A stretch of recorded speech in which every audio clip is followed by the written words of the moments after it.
നമസ്കാരം, എഡിറ്റേഴ്സ് അവറിലേക്ക് സ്വാഗതം. പ്രധാന വാർത്തകൾ. ഫ്ലെക്സി പവർ ബാങ്ക് ഇത് നിങ്ങൾക്ക് നൽകും 72 മണിക്കൂർ ചാർജിംഗ് എക്സ്പീരിയൻസ്.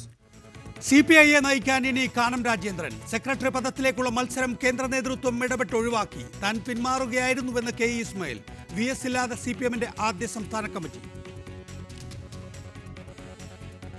VM സുധീറിന് ഹൈക്കോടതിയുടെ രൂക്ഷ വിമർശനം. ബാറുകൾക്ക് ലൈസൻസ് നൽകേണ്ടെന്ന സർക്കുലർ നിയമവിരുദ്ധം. KPCC പ്രസിഡന്റ് സമാന്തര ഭരണഘടനാ സംവിധാനമായി പ്രവർത്തിക്കുന്നുവെന്നും ഹൈക്കോടതി. അമീർ, ഷാരൂഖ് ഖാൻ, സൽമാൻ ഖാൻമാരുടെ സിനിമകൾ ബഹിഷ്കരിക്കാൻ BJP നേതാവ് സാത്വിക് പ്രാജിയുടെ ആഹ്വാനം. ഖാൻമാർ ഹിന്ദു സ്ത്രീകളെ വിവാഹം ചെയ്തത് ലവ് ജിഹാദ് ഗൂഢാലോചന.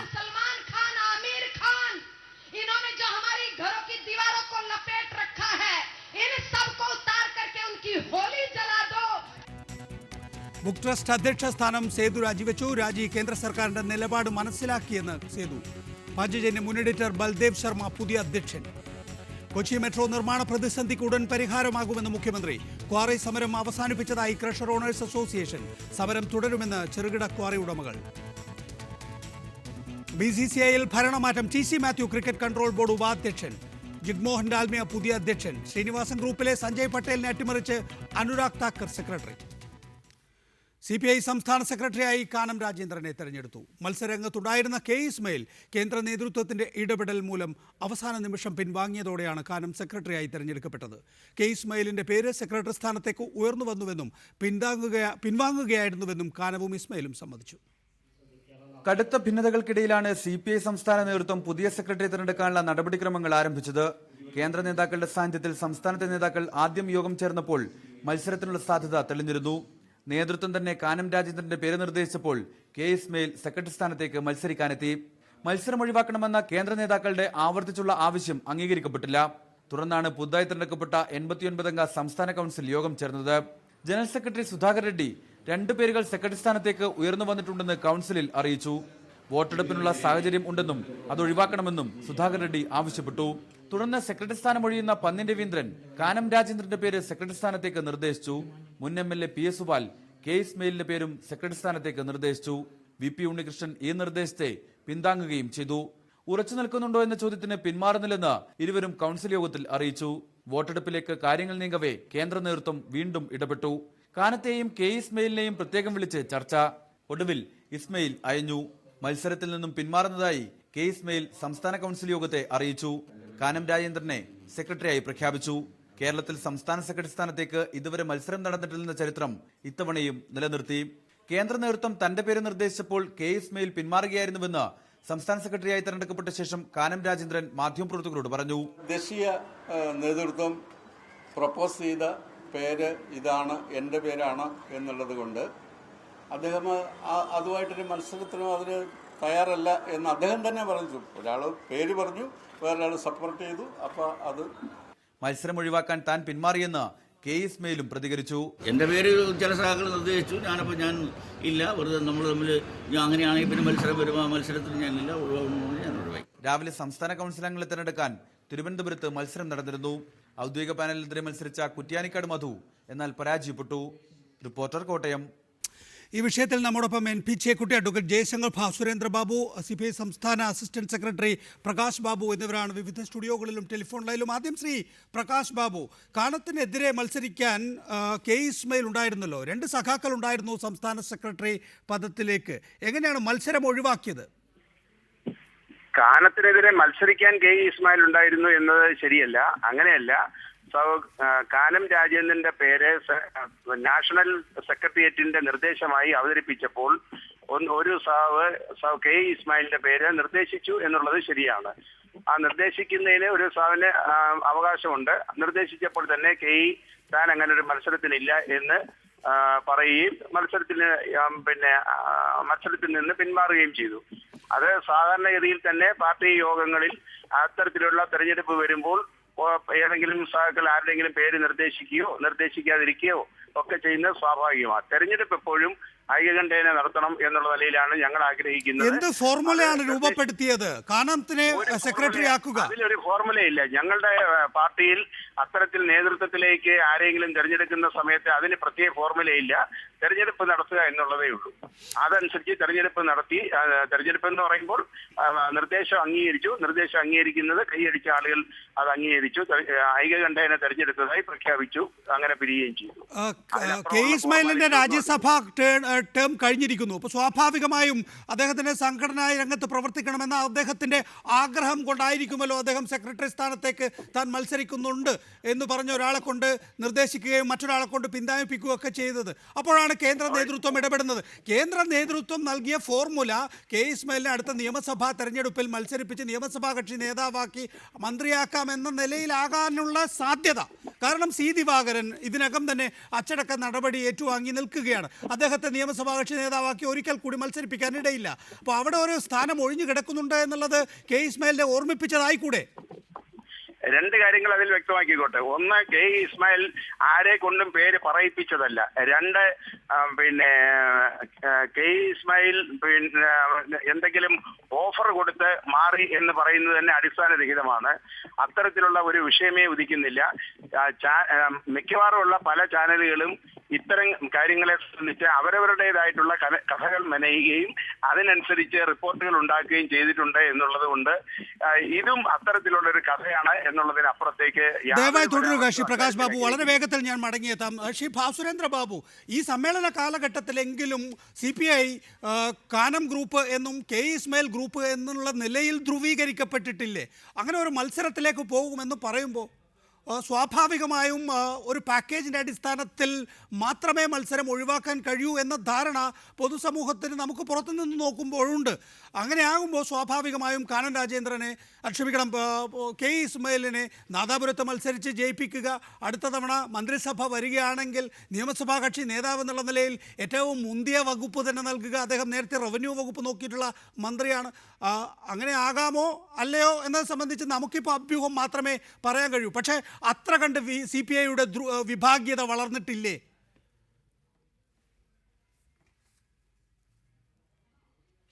അല്ല, അതിനകത്ത് വ്യത്യസ്ത ഗ്രൂപ്പുകൾ എന്ന നിലയ്ക്ക് ഫോം ചെയ്തിരുന്നു ഒരു ഘട്ടത്തിൽ എന്നത് ഒരു വസ്തുത തന്നെയാണ് ഞാൻ വിചാരിക്കുന്നത്.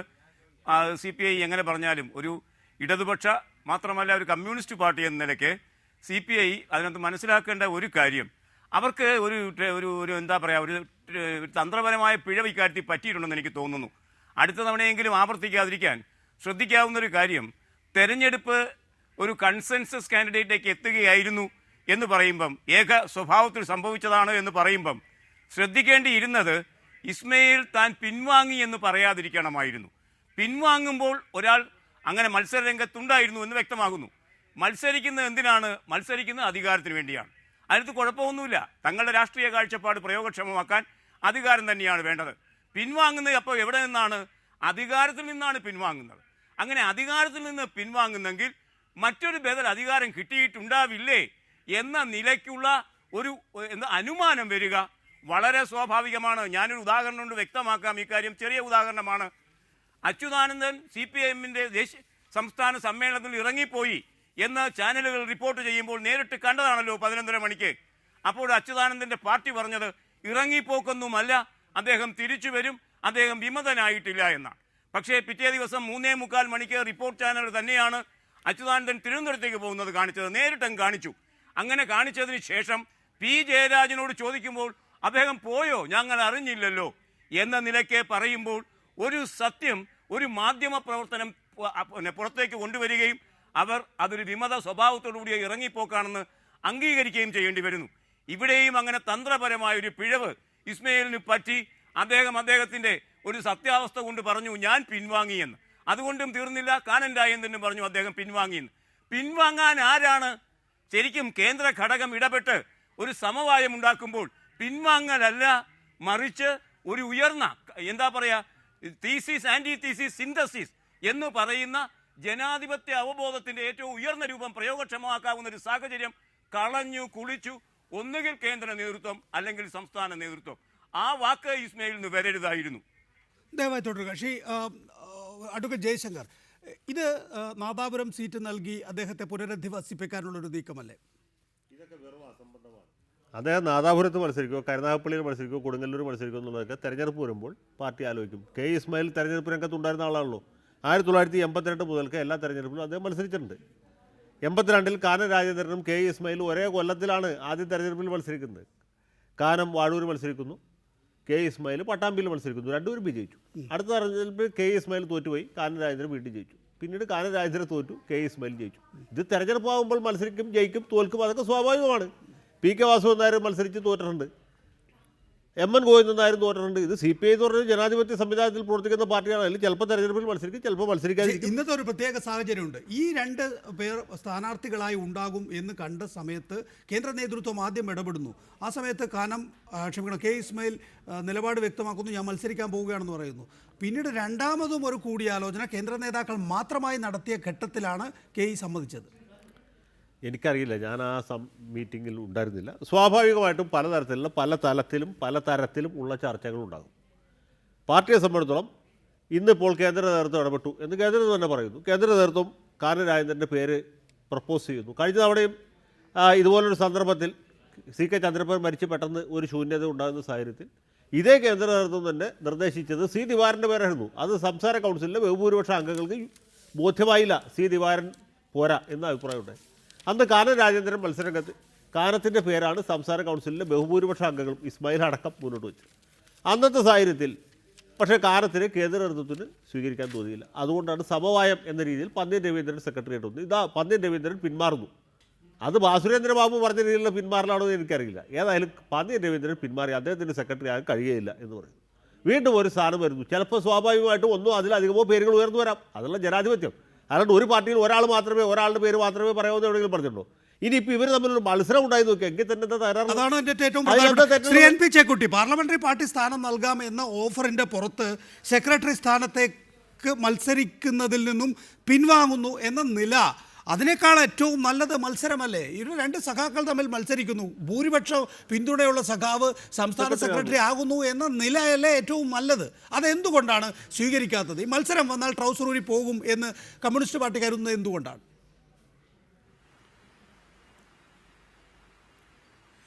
അങ്ങനെ ഒരു തോന്നൽ CPIക്ക് ഉണ്ട് എന്ന് എനിക്ക് തോന്നുന്നില്ല. കാരണം എന്ന് വെച്ചാൽ പൊതുവിൽ CPIയുടെ തെരഞ്ഞെടുപ്പുകൾ സംസ്ഥാന സെക്രട്ടറി സ്ഥാനത്തേക്ക് തെരഞ്ഞെടുപ്പ് ഒഴിവാക്കുന്ന ഒരു രീതിയാണ് അവർ കാണിക്കുന്നത്. സമവായത്തിന് സാധ്യതയുണ്ടെങ്കിൽ സമവായം തന്നെ എന്നതാണ് പൊതുവിൽ കാണുന്നത്. ഇപ്പം വെളിയത്തിന്റെ കാലത്തായാലും ശരി, ചന്ദ്രപ്പന്റെ കാലത്തായാലും ശരി, ഒക്കെ തന്നെ ഒരു ഡോമിനന്റ് ആയിട്ടുള്ള ലീഡർഷിപ്പ് പാർട്ടിക്ക് ഉണ്ടായിരുന്നു. ഇപ്പൊ സമീപകാലത്ത് പന്ന്യന്റെ കാലത്ത് മാത്രമാണ് ഈ ഒരു പ്രശ്നം ഉണ്ടായത്. കഴിഞ്ഞ തവണയൊരു പ്രശ്നം ഉണ്ടായത്. അപ്പൊ ഇത്തരം കാര്യങ്ങളിൽ ഒരു തെരഞ്ഞെടുപ്പ് നടക്കുന്നതുകൊണ്ട് പ്രത്യേകിച്ച് അത്ഭുതം സംഭവിക്കാനൊന്നുമില്ല. പക്ഷെ ഒരു സമവായത്തിനുള്ള സാധ്യതയുണ്ടെങ്കിൽ അത് സമവായം ഉണ്ടാക്കുന്നതാണ് ന്യായമായിട്ടുള്ള കാര്യം. ഇവിടെ പിന്നെ എന്തെങ്കിലും പ്രത്യേകമായി ഓഫറുകൾ കൊടുത്തിട്ടാണ് കെ ഇസ്മായിൽ മാറി എന്ന് പറയുന്നതിൽ അർത്ഥമില്ല.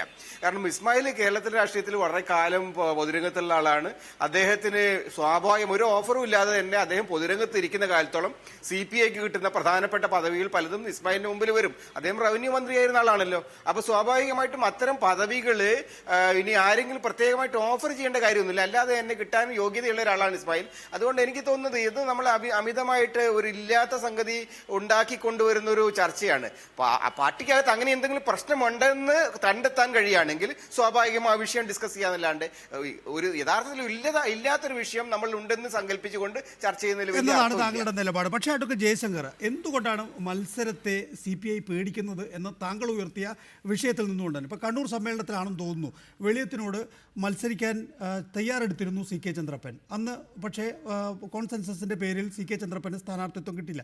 പിന്നീട് CK ചന്ദ്രപ്പൻ CPI സംസ്ഥാന സെക്രട്ടറി ആയപ്പോൾ നിങ്ങളുടെ പാർട്ടിക്ക് വലിയ തോതിലുള്ള വ്യക്തിത്വം ഉണ്ടാവുകയും അത് എല്ലാവരും അംഗീകരിക്കുന്ന ഒരു നില വരികയും, പക്ഷേ നിർഭാഗ്യവശാൽ അദ്ദേഹം രോഗാതുരനായി അങ്ങനെ ഒരു മരണം സംഭവിക്കുകയൊക്കെ ചെയ്തു. കഴിഞ്ഞ സമ്മേളനത്തിൽ കാനമുണ്ട്, C ദിവാരനുണ്ട്. കാനത്തിനായിരുന്നു താങ്കൾ നേരത്തെ സൂചിപ്പിച്ചതുപോലെ സംസ്ഥാന കൗൺസിലിൽ ബഹുഭൂരിപക്ഷം. അവിടെ കാനത്തെ സെക്രട്ടറി ആകാൻ അനുവദിക്കുന്നില്ല. പന്ന്യനെ നിങ്ങൾ കൂടിയിരുത്തി. എന്ത് സംഭവിച്ചു? അദ്ദേഹത്തിന് പ്രൂവ് ചെയ്യാൻ കഴിഞ്ഞില്ല. ഇപ്പോൾ വീണ്ടും കാനത്തിലേക്ക് വരുമ്പോൾ നിങ്ങൾ വിചാരിക്കുന്നു കാനമായിരുന്നു നല്ലത്. അങ്ങനെ അവസരങ്ങൾ ഈ മത്സരത്തിൻ്റെ പേരിൽ കളഞ്ഞു കുളിച്ചിട്ടില്ലേ CPI? അല്ല, അതിപ്പോൾ നമുക്ക് ഒന്നും പ്രവചിക്കാൻ കഴിയില്ല. ഇപ്പോൾ ഇന്ന ആളിൽ നിന്ന് ഇത്ര രീതിയിൽ ഔട്ട്പുട്ട് കിട്ടുന്ന ആർക്കും സങ്കല്പിക്കാൻ പറ്റില്ലല്ലോ. ഇപ്പോൾ നികേഷ് പറഞ്ഞത് ശരിയാണ്.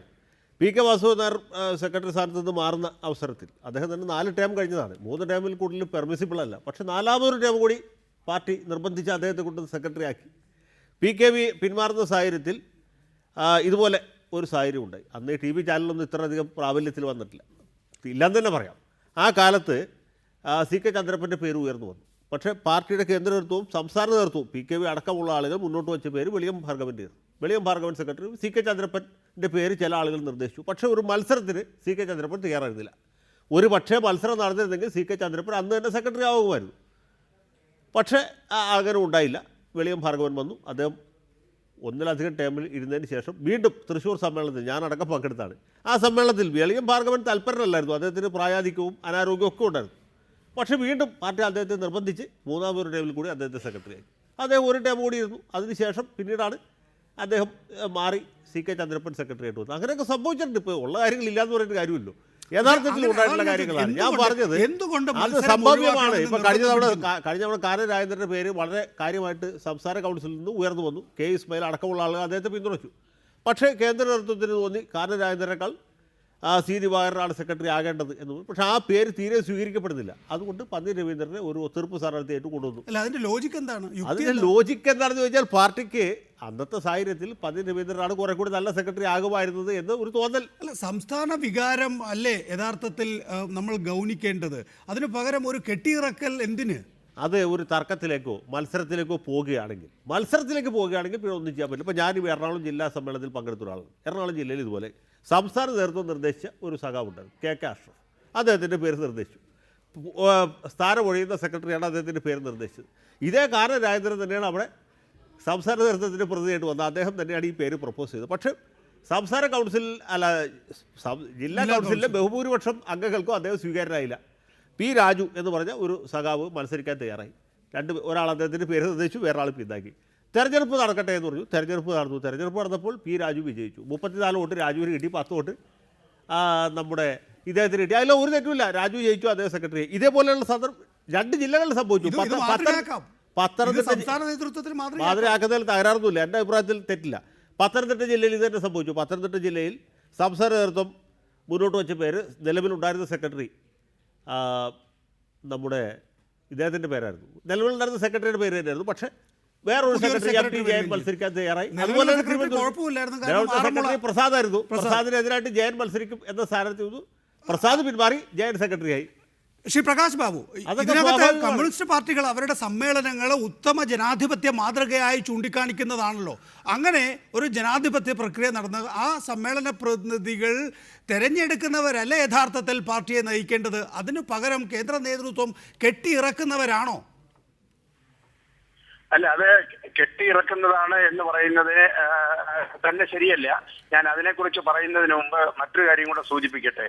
ഇപ്പോൾ നേരത്തെ നടത്തിയ ചർച്ചയിൽ പറഞ്ഞത് കമ്മ്യൂണിസ്റ്റ് പാർട്ടിക്കും വ്യക്തിപരമായി K. ഇസ്മായിലിനും വളരെ ആക്ഷേപകരമായ ഒരു നുണപ്രചരണം നമ്മുടെ ഈ ചാനലിൽ കൂടി, കേരളത്തിൽ വളരെ റെപ്യൂട്ടഡ് ആയിട്ടുള്ള ഈ ചാനലിൽ കൂടെ നടത്തുന്നത് ശരിയല്ല. അത് വളരെ ഖേദകരമായി പോയി എന്ന് പറയാതിരിക്കാൻ നിവർത്തിയില്ല. കാരണം നാദാപുരം സീറ്റും പാർലമെന്ററി പാർട്ടി ലീഡർ സ്ഥാനവും ഒക്കെ ഓഫർ ചെയ്തുകൊണ്ടാണ് KE മത്സരത്തിൽ നിന്ന് മാറിയെന്നുള്ള വളരെ അടിസ്ഥാനരഹിതമായ ഒരു നുണപ്രചരണം നമ്മൾ ഈ റിപ്പോർട്ടർ ചാനലിൽ കൂടെ കേൾക്കുമ്പോൾ കേരളത്തിലെ ജനങ്ങൾ എന്തുമാത്രം അത് തെറ്റിദ്ധരിക്കും. അത് പാർട്ടിക്ക് വ്യക്തിപരമായി K. ഇസ്മായിലിനെ അപമാനകരമായിട്ടുള്ള ഒരു കാര്യമായതുകൊണ്ട് അത് തിരുത്തണമെന്ന് ആദ്യമേ ഞാൻ പറയട്ടെ. ഹലോ, കേൾക്കാം. ഹലോ. ഈ സമ്മേളനങ്ങളിൽ ജനാധിപത്യപരമായ പ്രവർത്തനങ്ങൾ നടക്കുമ്പോൾ തന്നെ കേന്ദ്ര നേതൃത്വത്തിന് ഏത് കമ്മിറ്റിയുടെയും തൊട്ട് ഉപരി കമ്മിറ്റിക്ക്, ലോക്കൽ കമ്മിറ്റിയാണെങ്കിൽ മണ്ഡലം കമ്മിറ്റിക്ക്, മണ്ഡല കമ്മിറ്റി ആണെങ്കിൽ ജില്ലാ കമ്മിറ്റിക്ക്, ജില്ലാ കമ്മിറ്റികളുടെ തെരഞ്ഞെടുപ്പാണെങ്കിൽ സംസ്ഥാന കമ്മിറ്റിക്ക്, സംസ്ഥാനത്തിനാണെങ്കിൽ ദേശീയ കൗൺസിലിന്, അതിന്റെ ഉപരി കമ്മിറ്റിയിലുള്ള നേതൃത്വത്തിന് അവരുടെ ഒരു നിർദ്ദേശം പറയും. ആ നിർദ്ദേശം പറയുമ്പോൾ ആ നിർദ്ദേശം അവർക്ക് സ്വീകരിക്കാം അല്ലെങ്കിൽ തള്ളിക്കളയാം. അതിനുള്ള ജനാധിപത്യപരമായ അവകാശം ആ കൗൺസിലുണ്ട്. ഇവിടെ കാനം രാജേന്ദ്രന്റെ കാര്യത്തിൽ ദേശീയ സെക്രട്ടേറിയറ്റിലെ സഹാക്കൾ അവർ കൂടി ഒരു പേര് നിർദ്ദേശിച്ചു. കാനം രാജേന്ദ്രന്റെ പേര് നിർദ്ദേശിച്ചു. ആ നിർദ്ദേശിക്കുമ്പോൾ കൗൺസിലിലെ ഏതാണ്ട് 89 പേരുള്ളതാണ് കൗൺസിൽ. 89 സംസ്ഥാന കൗൺസിൽ അംഗങ്ങളും 9 കൺട്രോൾ കമ്മീഷന്റെ അംഗങ്ങളും അത്രയും പേർക്ക് വോട്ടവകാശം ഉള്ളതുമാണ്. അത്രയും പേര് ചേർന്ന് ഇരിക്കുന്ന ഒരു യോഗത്തിൽ ഞങ്ങളുടെ നിർദ്ദേശത്തിലാണ് എന്ന് പറയുമ്പോൾ പഞ്ചപുച്ഛമടക്കി അത് കേട്ടുകൊണ്ട് പോകുന്നതല്ല ജനാധിപത്യ സ്വഭാവം. അപ്പൊ അതിനകത്ത് ആർക്കെങ്കിലും വ്യത്യസ്തമായ ഒരു നിർദ്ദേശം ഉണ്ടെങ്കിൽ ആ നിർദ്ദേശം കേൾക്കാൻ പറയാൻ അവകാശമുണ്ട്, കേൾക്കാനുള്ള ബാധ്യതയുണ്ട്. അതനുസരിച്ച് ഒരു പേര് നിർദ്ദേശിച്ചപ്പോൾ ആ ദേശീയ എക്സിക്യൂട്ടീവ് അംഗം കൂടിയായ നിർദ്ദേശിക്കപ്പെട്ട വ്യക്തി എഴുന്നേറ്റ് പറഞ്ഞു, ഞാൻ അങ്ങനെ മത്സരത്തിനില്ല, എന്റെ പേര് നിങ്ങൾ നിർദ്ദേശിച്ചുകൊണ്ട് കാര്യമില്ല എന്ന് പറയാനുള്ള അവകാശമുണ്ട്. അതാണ് രാഷ്ട്രീയ ബോധം. ശരി, അത് വ്യക്തതയോടുകൂടി താങ്കൾ വിശദീകരിച്ചു കഴിഞ്ഞു ശ്രീ പ്രകാശ് ബാബു. ശ്രീ ഭാസുരേന്ദ്ര ബാബു, ഈ കെട്ടിയിറക്കുക എന്ന് നമ്മുടെ പ്രയോഗമുണ്ടല്ലോ, അല്ലെങ്കിൽ എൻ്റെ പ്രയോഗമുണ്ടല്ലോ, അത് ശരിയല്ല എന്ന് വാദിക്കാൻ CPIക്ക് ന്യായമുണ്ട്. കാരണത്തിന് കഴിഞ്ഞ തവണ അവസരം ലഭിക്കേണ്ടതായിരുന്നു. നേരത്തെ അഡ്വക്കേറ്റ് ജയശങ്കർ തന്നെ സൂചിപ്പിച്ചതുപോലെ സംസ്ഥാന കൗൺസിലിൽ ബഹുഭൂരിപക്ഷത്തിൻ്റെ പിന്തുണ കാനം രാജേന്ദ്രനായിരുന്നു. പക്ഷേ C ദിവാകരൻ മത്സരിക്കാൻ ഒരുമ്പെട്ടപ്പോൾ കാനത്തെ സംസ്ഥാന സെക്രട്ടറിയായി മത്സരത്തിലൂടെ മാത്രമേ തിരഞ്ഞെടുക്കാൻ കഴിയൂ എന്ന അവസ്ഥ വന്നപ്പോൾ ഒരു സമവായ സ്ഥാനാർത്ഥിയാക്കി പന്തിനെ നിയോഗിച്ചു എന്നുള്ളത് കാനത്തിൻ്റെ അവസരം നഷ്ടപ്പെട്ടു എന്ന വാദത്തെ കൂടി ബലപ്പെടുത്തുന്നു. അങ്ങനെ ഒരു തവണ അവസരം നഷ്ടപ്പെട്ട കാനം രാജേന്ദ്രന് ഇത്തവണ പന്ന്യൻ രവീന്ദ്രൻ മത്സരത്തിനില്ല, അല്ലെങ്കിൽ സ്ഥാനാർത്ഥി അല്ലെങ്കിൽ സെക്രട്ടറി ആകാനില്ല എന്ന് വന്നപ്പോൾ അവസരം തിരികെ കൊടുക്കുകയായിരുന്നു കേന്ദ്ര നേതൃത്വത്തിൻ്റെ ശരിയായ ഇടപെടലിലൂടെ.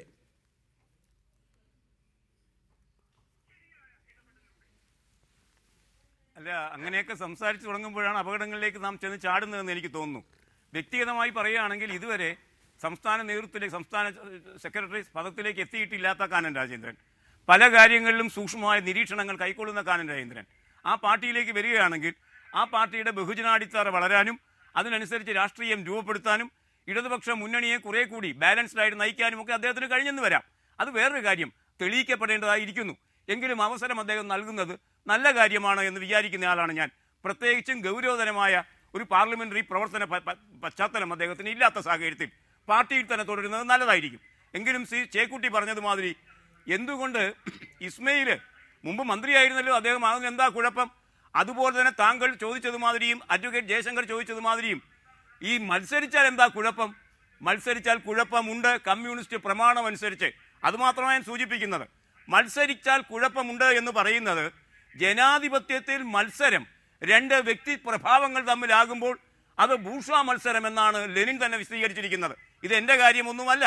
അങ്ങനെ വരുമ്പം എന്താ പറയുക, മത്സരിക്കുന്ന ആൾ പോലും സംഘടനയ്ക്ക് കീഴ്പ്പെട്ട് നിൽക്കുന്ന, പാർട്ടിക്ക് പകരമാകാത്ത ഒരാളായി തീരണമെങ്കിൽ ഈ ജനാധിപത്യ പ്രക്രിയയിൽ, കമ്മ്യൂണിസ്റ്റ് ജനാധിപത്യ പ്രക്രിയയിൽ മത്സരം എന്ന് പറയുന്നത് ഒരു സമവായത്തിലേക്ക് എത്തിച്ചേരാനുള്ള ഉയർന്ന ഒരു രീതിയുണ്ട്.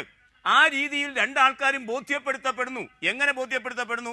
ഇന്നത്തെ സാഹചര്യത്തിൽ ഇതിനെ നേരിടാൻ ഏറ്റവും പ്രാപ്തനായ ആൾ ഇദ്ദേഹമായിരിക്കും എന്ന നിലയ്ക്ക് രാഷ്ട്രീയ വെല്ലുവിളികൾ മുന്നിൽ വെച്ച് ബോധ്യപ്പെടുത്തുന്ന ഒരു രീതിയാണ് ഉയർന്ന കമ്മിറ്റിയുടെ ഇടപെടൽ. അത് കെട്ടിയിറക്കലല്ല താങ്കൾ സൂചിപ്പിക്കുന്നത് മാതിരി. അങ്ങനെ വരുമ്പോൾ യഥാർത്ഥ ജനാധിപത്യം തെരഞ്ഞെടുപ്പിനേക്കാൾ നന്നായി പ്രതിഫലിക്കുന്ന ഒരു മെത്തേഡ് കമ്മ്യൂണിസ്റ്റുകാർക്കുണ്ടെന്ന് അവർ അവകാശപ്പെടുന്നു.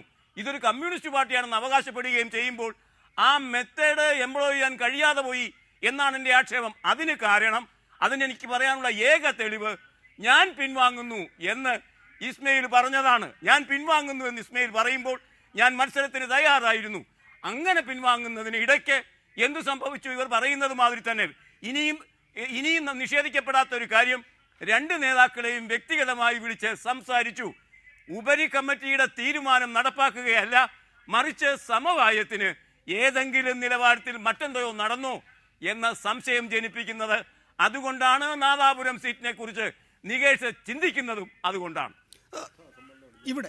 ഇവിടെ കാനം രാജേന്ദ്രനെ സംബന്ധിച്ചിടത്തോളം ഇന്ന് ഒരുപക്ഷെ കെ ഇസ്മയിൽ ആയിരുന്നു സംസ്ഥാന സെക്രട്ടറി എങ്കിൽ ജയശങ്കർ, മാധ്യമങ്ങൾ ഒരുപക്ഷെ പറയുമായിരുന്നു CPI പിണറായി പക്ഷം പിടിച്ചു എന്ന്. ആ നിലയിലേക്ക് കാര്യങ്ങൾ പോകുന്നത് ഒഴിവാക്കപ്പെട്ടു എന്തായാലും കാനം രാജേന്ദ്രനായതിലൂടെ. ഇനിയിപ്പോൾ കാനം രാജേന്ദ്രൻ സംസ്ഥാന സെക്രട്ടറി ആകുമ്പോൾ അദ്ദേഹത്തെക്കുറിച്ച് ഇതുവരെ വന്നിട്ടുള്ള ടെലിവിഷൻ പ്രൊഫൈലെല്ലാം തന്നെയും പറയുന്നത് അദ്ദേഹം CPM വിരുദ്ധനാണ്, കോൺഗ്രസിനോട് മൃദു സമീപനം പുലർത്തുന്നയാളാണെന്ന്. വരാനിരിക്കുന്നത് VS അച്യുതാനന്ദൻ്റെ കലാപമുണ്ട്. പിണറായി വിജയൻ മുഖ്യമന്ത്രി സ്ഥാനാർത്ഥിയാകണം. വലിയ കുഴപ്പക്കാരനായി LDFൽ കാനം മാറില്ലേ? അല്ല, ഇതെല്ലാം സത്യത്തിൽ വ്യാഖ്യാനങ്ങൾ മാത്രമാണ്. സത്യത്തിൽ കാനം രാജേന്ദ്രൻ അങ്ങനെ ഒരു മാർക്സിസ്റ്റ് വിരുദ്ധനോ കോൺഗ്രസിനോട് മൃദു സമീപനമുള്ള ആളുമല്ല. CK ചന്ദ്രപ്പൻ കോൺഗ്രസിനോട് മറ്റു തരത്തിൽ സൈദ്ധാന്തിക തലത്തിൽ ചായ്വുള്ള ആളായിരുന്നു. ഞാൻ തന്നെയും സൈദ്ധാന്തിക തലത്തിൽ ചായ്വുള്ള ആളാണ്. കോൺഗ്രസിനെ മാറ്റി നിർത്തിക്കൊണ്ട് ഇവിടെ ഒരു ഇടതുപക്ഷ ബദലൊന്നും ഉണ്ടാക്കാൻ സാധിക്കില്ല. ഇന്ത്യ രാജ്യത്ത് നിങ്ങൾ ഏത് ലോകത്താണ് ജീവിക്കുന്നത്? കമ്മ്യൂണിസ്റ്റുകാർക്ക് ഒരു വിപ്ലവം, സായുധ വിപ്ലവം നടത്തി ഇവിടെ അധികാരത്തിൽ പിടിച്ചെടുക്കാൻ പറ്റും നിങ്ങൾക്ക് തോന്നുന്നുണ്ടോ? ആ കാലമൊക്കെ കഴിഞ്ഞു പോയി. അങ്ങനെ സങ്കല്പിക്കാൻ പോയിട്ട് സ്വപ്നം കാണാൻ പോലും പറ്റാത്ത ലോകത്താണ് നമ്മൾ ജീവിക്കുന്നത്. ഇവിടെ നരേന്ദ്രമോദിയാണ് മുഖ്യമന്ത്രിയായിട്ടിരിക്കുന്നത്. ഇന്ത്യൻ പാർലമെൻറ്റിൽ BJPക്ക് ബഹുഭൂരിപക്ഷമുള്ള കാലമാണ്. കോൺഗ്രസ് അടക്കമുള്ള എല്ലാ ജനാധിപത്യ മതേതര ശക്തികളെയും കൂട്ടിയോജിപ്പിച്ചുകൊണ്ടല്ലാതെ ഇവിടെ ഇടതുപക്ഷ ബദലോ മതേതര ബദലോ ഒരു ചുക്കും ചുണ്ണാമ്പും നടക്കാൻ പോകുന്നില്ല. പിന്നെ സൈദ്ധാന്തികമായിട്ട് ഇതുപോലെ വാദിക്കുന്ന ആളുകൾക്ക് പലതും പറയാം. മാർക്സിസ്റ്റ് പാർട്ടിയുമായിട്ട് മാത്രമല്ല, സോഷ്യലിസ്റ്റ് ഗ്രൂപ്പുകളെല്ലാം തമ്മിൽ യോജിച്ച് ഒരു വിശാല മതേതര ജനാധിപത്യ ഐക്യത്തെക്കുറിച്ചാണ് നമ്മളിപ്പോൾ സങ്കല്പിക്കേണ്ട സ്വപ്നം കാണുന്നത്. അല്ലാണ്ട് കോൺഗ്രസിനോട് അന്ധമായ വിരോധം വെച്ചുകൊടുക്കുന്ന ഒരു കാര്യവുമില്ല. ശ്രീ കാനം രാജേന്ദ്രൻ ഇന്ന് കാനം രാജേന്ദ്രൻ അല്ല, K. ഇസ്മായിൽ ജയിച്ചാലും ക്ലെയിം വെച്ചു.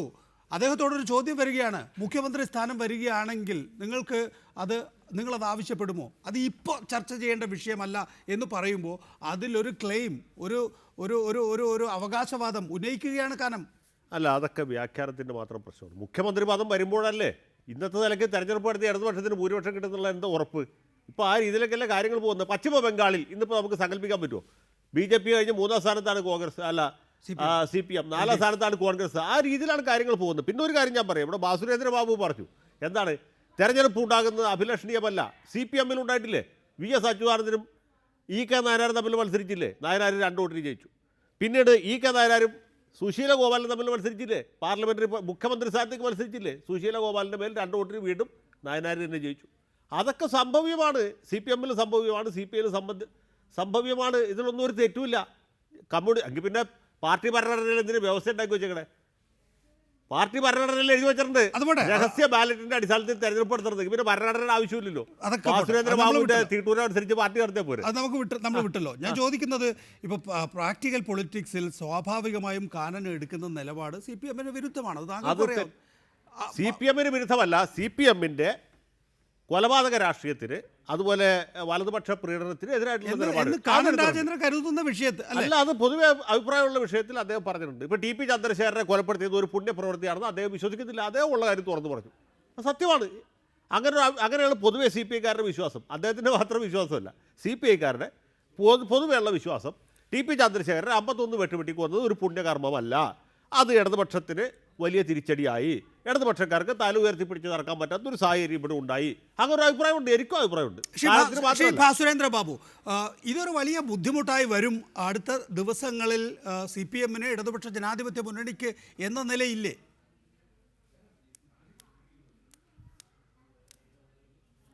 ഞാൻ അങ്ങനെ കരുതുന്നില്ല, കരുതാൻ ന്യായവുമില്ല. കാര്യം, ഒരു പ്രാദേശിക കൊലപാതകത്തെ ഒരു ദേശീയ പാർട്ടിക്ക് സിനോണിമായിട്ട് വെക്കുന്ന മൂഢത്തരമാണ് ഇപ്പോൾ ജയശങ്കർ പറഞ്ഞ മൂഢത്തരം. ആ മൂഢത്തരമാണ് കാനം രാജേന്ദ്രൻ മുന്നോട്ട് വയ്ക്കുന്നതെങ്കിൽ അദ്ദേഹത്തിന് ആ പദവിക്ക് ഇരിക്കാൻ അർഹനല്ല എന്ന് അദ്ദേഹം തെളിയിക്കുമെന്ന് അദ്ദേഹത്തിന് അറിയാം. അതുകൊണ്ട് മാറിയ പരിസ്ഥിതിയും മാറിയ സ്ഥാനങ്ങളും അദ്ദേഹത്തിന് മാറി ചിന്തിക്കാൻ പ്രേരിപ്പിക്കുമെന്നാണ് ഞാൻ വിചാരിക്കുന്നത്. ഒരു കാര്യം, കാനം രാജേന്ദ്രൻ നേരിടാൻ പോകുന്ന ഏറ്റവും വലിയ വെല്ലുവിളി, ഒരു ഘട്ടത്തിൽ 23 or 24 മണ്ഡലങ്ങൾ CPI-ക്ക് ഉണ്ടായിരുന്നു. ആ മണ്ഡലങ്ങളിൽ എല്ലാം തന്നെ ഇപ്പോൾ CPM-ന് പിറകിലാണ്. CPI അവർക്ക് മുൻകൈ ഉണ്ടായിരുന്ന സ്ഥലത്തും പിറകോട്ട് പോയിരിക്കുന്നു.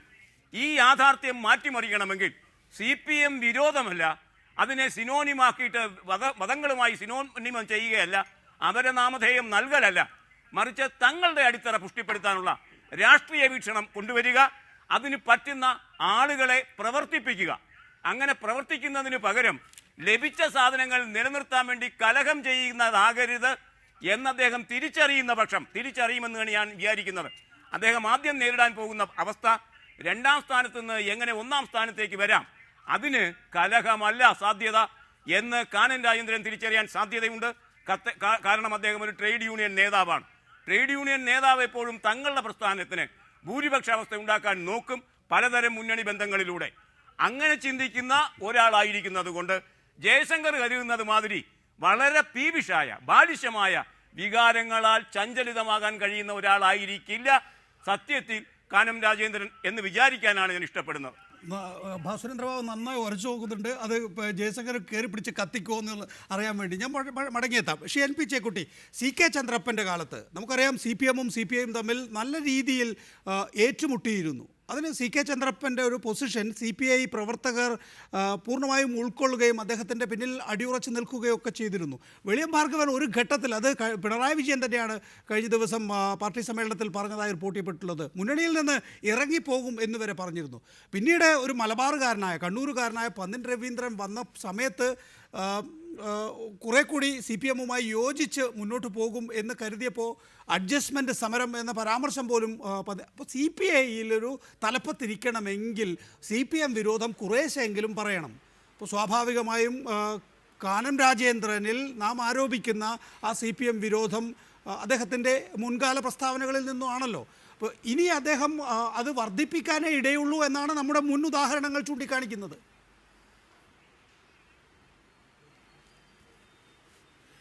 അങ്ങനെ ഒരു CPM വിരോധത്തിന്റെ അടിസ്ഥാനത്തിലുള്ള രാഷ്ട്രീയമാണ് CPIയുടെ നമുക്ക് പറയാൻ കഴിയില്ല. കാരണം ഈ രണ്ട് പാർട്ടികളും ഒന്നിച്ചു ചേർന്നിട്ടാണ് കഴിഞ്ഞ 30 വർഷത്തിലേറെ കാലമായിട്ട് ഈ ഇടതുപക്ഷ ജനാധിപത്യ മുന്നണിയുടെ നേതൃത്വത്തിലുണ്ടായിരുന്നത്. അപ്പോൾ ഈ രണ്ട് കക്ഷികളും ഈ പ്രസ്ഥാനത്തെ വളർത്തിയെടുക്കാൻ വേണ്ടി ശ്രമിച്ചിട്ടുണ്ട്. അപ്പൊ അതിനകത്തുണ്ടാകാവുന്ന സ്വാഭാവികമായിട്ടുള്ള തർക്കങ്ങൾ, പടലപിണക്കങ്ങൾ, ഇതൊന്നും നമുക്ക് ഒഴിവാക്കാൻ കഴിയും. രണ്ട് കക്ഷികളാണ്, രണ്ട് പാർട്ടികളാണ്, ഒരു മുന്നണിയാണ്. അപ്പൊ സ്വാഭാവികമായിട്ടും അതിന്റെ ഭാഗമായിട്ട് സീറ്റുകൾ വിഭജിക്കുന്ന സമയത്ത് സ്ഥാനമാനങ്ങൾക്ക് വേണ്ടിയുള്ള തർക്കങ്ങൾ നടത്തുന്നത്, ഇതൊക്കെ സ്വാഭാവികമായിട്ടുള്ള തർക്കങ്ങളാണ്. ആ തർക്കങ്ങളെ ഒരു CPM വിരോധത്തിന്റെ അടിസ്ഥാനത്തിൽ കാണുന്ന അർത്ഥമില്ല. ഞാൻ ചോദിക്കട്ടെ, CPIക്കും അതുപോലെ തന്നെ RSPക്കും ജനതാദളിനും ഒക്കെ തന്നെ പരാതികളുണ്ട്. അവർക്ക് ന്യായമായി കിട്ടേണ്ട സ്ഥാനമാനങ്ങൾ, അവരുടെ സീറ്റുകൾ CPM പിടിച്ചെടുക്കുന്നു അല്ലെങ്കിൽ തകർക്കാൻ ശ്രമിക്കുന്നു എന്ന പരാതി എല്ലാ കക്ഷികൾക്കും മുന്നണിയിലുള്ള CPM-ന് മറ്റേ കക്ഷികളെ കുറിച്ചുണ്ട്. അപ്പൊ അതുകൊണ്ട് ഇത്തരം തർക്കങ്ങൾ ഏതെങ്കിലും ഒരു പാർട്ടിയെ തകർക്കാനോ പാർട്ടിയോടുള്ള ഭിന്നതയുടെ വിരോധത്തിന്റെ അടിസ്ഥാനത്തിലോ അല്ല, മറിച്ച് തങ്ങളുടെ പാർട്ടി CPI സംബന്ധിച്ച് CPI എന്ന് പറയുന്ന കക്ഷിയുടെ താല്പര്യങ്ങൾ മുന്നണിയിൽ സംരക്ഷിക്കാൻ CPIയുടെ സെക്രട്ടറി ബാധ്യസ്ഥനാണ്. അത് വെളിയം ഭാർഗവനായാലും ശരി, അത് ചന്ദ്രപ്പനായാലും ശരി, പിന്നെ പന്നിയമായാലും ശരി, ഇപ്പോൾ കാനമായാലും ശരി, അവരത് ചെയ്തേ പറ്റുള്ളൂ. കാരണം അവരുടെ പാർട്ടിയെ പ്രൊട്ടക്ട് ചെയ്യുക, പാർട്ടിയുടെ താല്പര്യങ്ങൾ സംരക്ഷിക്കുക. അപ്പൊ അത് CPM വിരോധമായിട്ടല്ല കാണേണ്ടത്, മറിച്ച് ഒരു മുന്നണിക്കകത്തുണ്ടാകാവുന്ന സ്വാഭാവികമായ തർക്കങ്ങളാണ്. ആ നിലപാട് കാനത്തിനും തുടരേണ്ടതായിട്ട് വരും. ആരിരുന്നു കഴിഞ്ഞാലും അവർക്ക് തുടരേണ്ട. കാരണം ഈ മുന്നണി എന്ന് പറഞ്ഞ അധികാര പങ്കാളിത്തത്തിന്റെ ഭാഗമായിട്ടുള്ള ഒന്നായിരിക്കുന്ന കാലത്തോളം ഇത് വളരെ സ്വാഭാവികമായിട്ട് പ്രക്രിയയാണ്. ഏതെങ്കിലും ഒരു പാർട്ടിയുടെ വിരോധത്തിന്റെ അടിസ്ഥാനത്തിലുള്ള എന്തെങ്കിലും പ്രത്യേകമായിട്ടുള്ള ഒരു അജണ്ടയുടെ അടിസ്ഥാനത്തിലുള്ള ഒരു ഏർപ്പാടേ അല്ല.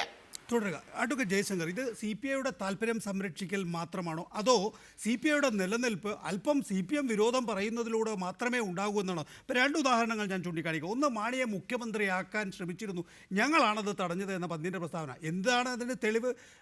CPM നേതാക്കൾ ആവർത്തിച്ച് ചോദിക്കുകയാണ്, എവിടെ വെച്ചാണ് അങ്ങനെ ഒരു തീരുമാനമുണ്ടായതെന്ന്. രണ്ട്, അഡ്ജസ്റ്റ്മെൻറ്റ് സമരം എന്ന് CPI സംസ്ഥാന സെക്രട്ടറി ആരോപിക്കുമ്പോൾ നിങ്ങൾ ആ മുന്നണിയിൽ ഇരുന്നു കൊണ്ടാണ് നിങ്ങളുടെ, അതായത് പൊതുവായ മുന്നണിയുടെ സമരത്തെ തള്ളിപ്പറയുന്നത് എന്ന് ആലോചിക്കായിക. അല്ല, അതല്ല, അഡ്ജസ്റ്റ്മെൻറ്റ് സമരമായിരുന്നു എന്നുള്ളത് വ്യക്തമാണല്ലോ. സോളാർ സമരത്തിന് പോയ ഏതെങ്കിലും ഒരു CPM-കാരനോട് ചോദിക്കുക, വാസുരേന്ദ്രനോട് ചോദിക്കരുത്, വേറെ ആരോടെങ്കിലും ചോദിക്കുക. ആ പോയ എല്ലാവരും തിരിച്ചു വന്നപ്പോൾ തലേ കൈ വെച്ചുകൊണ്ട് കരഞ്ഞുകൊണ്ടാണ് വന്നത്. ഈ നമ്മുടെ കളമശ്ശേരി നിയോജകമണ്ഡലത്തിൽ ഏതെങ്കിലും ഒരു മാർക്സിസ്റ്റുകാരോട് ചോദിക്കും, നിങ്ങൾ സോളാർ സമരത്തിന് പോയത് എങ്ങനെയാണ്, സോളാർ സമരം കഴിഞ്ഞ് വന്നത് എങ്ങനെയാണ്? അഡ്ജസ്റ്റ്മെൻറ്റ് സമരമല്ലേ? അല്ലെങ്കിൽ പിന്നെ എന്തിനാ ഈ പാടുപെട്ട് തിരുവനന്തപുരം വരെ പൊതിച്ചോറുമായിട്ട് പോയത്? പോട്ടെ, ഇനി മുന്നണിക്കകത്ത് നിൽക്കുമ്പോൾ പലപ്പോഴും ഇത് ചെയ്യേണ്ടി വരും. അത് CPM വിരോധത്തിൻ്റെ പ്രശ്നമല്ല. ഉദാഹരണത്തിന് പണ്ട് രാജ്യസഭാ സീറ്റിൻ്റെ പ്രശ്നമുണ്ടായത് ഓർക്കല്ലേ? രാജ്യസഭയിലേക്ക് കെ ചന്ദ്രൻപിള്ള FACT-ന്ന് രാജിവെച്ച് രാജ്യസഭയിലേക്ക് മത്സരിക്കാൻ വന്നു. ആ സമയത്ത് CPI VV രാഘവൻ്റെ സ്ഥാനാർത്ഥിയായിട്ട് എത്തി. CPM-കാർ സ്ഥാനാർത്ഥിയെ പിൻവലിച്ചു, VV രാഘവൻ രാജ്യസഭയിലേക്ക്. അങ്ങനെയൊക്കെ സംഭവിക്കും. പലപ്പോഴും ഇങ്ങനെയുള്ള തർക്കങ്ങളൊക്കെ ഉണ്ടാവും. അത് CPM വിരോധത്തിൻ്റെ പ്രശ്നമല്ല. CPM-നോട് വിരോധം ഉണ്ടെങ്കിൽ ആ മുന്നണിയിൽ നിൽക്കൂലല്ലോ. CPM-ഉമായിട്ട് യോജിച്ചാണല്ലോ പ്രവർത്തിക്കുന്നത്. ഇടതുപക്ഷ ഐക്യം പറഞ്ഞ് ചെറിയ കാര്യമല്ലല്ലോ. അത് അഖിലേന്ത്യാ അടിസ്ഥാനത്തിലുള്ളൊരു കാര്യമാണ്. അത് കേരളത്തിലും പ്രാവർത്തികമാക്കുന്നു.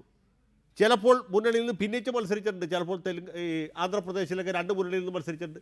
പിന്നെ CPM-കാർ ഒരു സമയത്ത് ലാലു പ്രസാദ് യാദവിൻ്റെ കൈകോർത്ത് പിടിച്ച് ജനാധിപത്യത്തെ സംരക്ഷിക്കാൻ പോയ സംഭവമൊക്കെ നമുക്ക് ഓർമ്മയുണ്ട്. അതിൻ്റെ ഫലമായിട്ടാണ് BJP അധികാരത്തിൽ വന്നത്. ഇങ്ങനെയൊക്കെയുള്ള ഒരുപാട് തമാശകൾ ഈ ഇടതുപക്ഷ രാഷ്ട്രീയത്തിൻ്റെ ചരിത്രത്തിൽ ഉണ്ടായിട്ടുണ്ട്. അപ്പോൾ അതൊന്നും നമ്മൾ ഇവിടെ നിന്ന് പോഷവാനം നടത്തിയിട്ട് കാര്യമില്ല. പക്ഷേ ഒരു CPM വിരോധം നിങ്ങൾക്ക് എപ്പോഴും ആവശ്യമാണ്. നമ്മൾ ഊർജ്ജത്തോടെ നിൽക്കുകയാണ്, നമ്മൾ വെറും ഒരു തൊമ്മി പാർട്ടി അല്ല എന്ന് സ്ഥാപിക്കുന്നതിന് വേണ്ടി. അത് ശരിയല്ല. അങ്ങനെ ഒരു അത് തെറ്റിദ്ധാരണയാണ്. CPIക്ക് CPM-നോട് എന്തോ തീർത്താൽ തീരാത്ത വിരോധമുണ്ട്. അങ്ങനെ CPIക്ക് ഒരു പാർട്ടിയോടും തീർത്താൽ തീരാത്ത വിരോധമൊന്നുമില്ല. അങ്ങനെ വിരോധം പറ്റി പുലർത്തേണ്ട കാര്യമുണ്ട്. രാഷ്ട്രീയം എന്ന് വെച്ചാൽ എന്ത് വല്ല ഗുസ്തി മത്സരമാണ്? അങ്ങനെയല്ല. രാഷ്ട്രീയം എന്ന് വെച്ചാൽ രാഷ്ട്രീയമാണ്, ഒരു പൊതു ലക്ഷ്യത്തിന് വേണ്ടിയുള്ള ഒരു പോരാട്ടമാണ്. അത് ഇടതുപക്ഷ പാർട്ടികൾ CPI ആണെങ്കിലും CPM ആണെങ്കിലും. CPM-ന് CPI-യോട് വിരോധമുണ്ടെന്നോ RSPയോട് വിരോധമുണ്ടോ നമ്മൾ പറയില്ല. ചിലപ്പോൾ ഇങ്ങനെയുള്ള ചെറിയ തർക്കങ്ങളൊക്കെ ഉണ്ടാകും. അത് വലിയ ഈ വിഷയമാക്കേണ്ട ചെറിയ തർക്കങ്ങളുണ്ടല്ലോ ശ്രീ ഭാസുരേന്ദ്ര ബാബു, ഇടയ്ക്ക് കേരള കോൺഗ്രസിനെ കൂട്ടിക്കൊണ്ടുവന്ന് 2ാം സ്ഥാനം കൊടുക്കാൻ ശ്രമിക്കുമ്പോഴോ മുസ്ലിം ലീഗിനെ കൂട്ടിക്കൊണ്ടുവന്ന് 2ാം സ്ഥാനം കൊടുക്കുമ്പോഴൊക്കെ ഉള്ളൂ.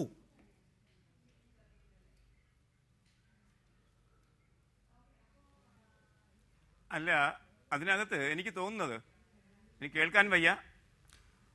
ഞാൻ ചോദിച്ചത് ഇതാണ്, എനിക്ക് പറയാമോ? CPIക്ക് ഇക്കാര്യത്തിൽ CPM എങ്ങനെയെങ്കിലും CPM നിലപാടുകളെ CPIക്ക് എതിർക്കേണ്ടി വരുന്നത്, ഇടതുപക്ഷ ജനാധിപത്യ മുന്നണിയിൽ എപ്പോഴും CPMന് ഒരു നോട്ടമുണ്ട്. ഈ CPIയെ എങ്ങനെയെങ്കിലും 2ാം സ്ഥാനത്ത് നിന്ന് പിന്തള്ളണം.